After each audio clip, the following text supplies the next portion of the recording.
প্রিয় ভাইজান হুজুরের মুখ থেকে আলহামদুলিল্লাহ আমাদের প্রাণপ্রিয় শাহিদ সিদ্দিকী ভাইজান তিনি এখনই উঠবেন ওয়াজ নসিহত করবেন। আমি চলে যেতাম, তবে যে গজলটা আমি নতুন লিখেছি ওটা একটু শোনাতে চাই। এই কারণেই আজকে আপনারা প্রতাপপুরের দরবার শরীফে এসেছেন বলে একটা কথা একটু বলি। এই প্রতাপপুর দরবার আমাদের রাজারহাট ওই সাইডে মানুষ চিনত না। নবীর স্টেজে আছে মিথ্যা বলবো না। প্রতাপপুর দরবার শরীফকে আমাদের ওইদিকার মানুষ কোনোদিন নাম শোনেনি। আলহামদুলিল্লাহ, যে থেকে আপনাদের এখানে আমি হুজুর কেবলাকে নিয়ে কত কলিজায় জড়িয়ে মায়া এই গজলটা লিখে আমি গিয়েছিলাম। আলহামদুলিল্লাহ, যখনই আমাদের ওইদিকে প্রোগ্রাম করি প্রত্যেকটা স্টেজে আমাকে ফরমাইশ করে, ভাই খালেদ হুজুরকে নিয়ে গজলটা একবার গাইতে হবে। জোরে হবে না সুবহানাল্লাহ? জোরে বলবেন না সুবহানাল্লাহ? তাহলে এটাই হলো আল্লাহর ওলিদের কারামত, তাই না? তিনি যখন জীবিত ছিলেন আল্লাহ পাক তাকে হায়াতে রেখেছিলেন, তাকে আমাদের ওইদিকে আর মানুষ চিনত না, কিন্তু আজ তিনি দুনিয়ার বুকে নেই, কিন্তু আজকে সেই মানুষটার গজল গাইলে সবাই শুনতে চায়। তো আলহামদুলিল্লাহ, আমি ছোট্ট করে একটা গজল আজকে লিখেছি, যেহেতু ওই গজলটা খুব ভাইরাল হয়েছে আপনাদের এখানে। আমি কষ্ট করে এসেছি, যখন ছোট করে লিখেছি, একদম ছোট করে গাইব, সময় অল্প, গিয়ে আমি বিদায় দিয়ে চলে যাবো। শুনবেন, কবি বলছে, আলোকিত ছিল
আচ্ছা হুজুর কেবলা যে বিদায় নিয়েছেন, আচ্ছা হুজুর কেবলার নিশানি রেখে গেছেন তো, তাকে আপনারা ভালোবাসবেন তো?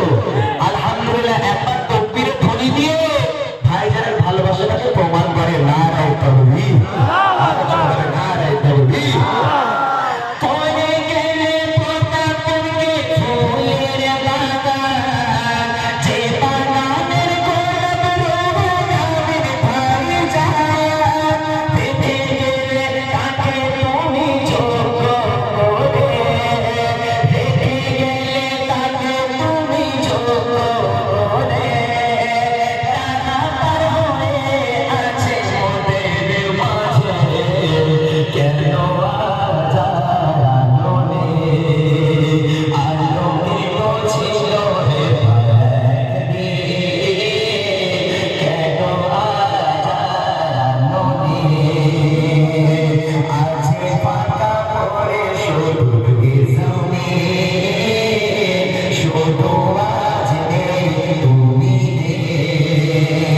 চলে গিয়ে মনের ছেড়ে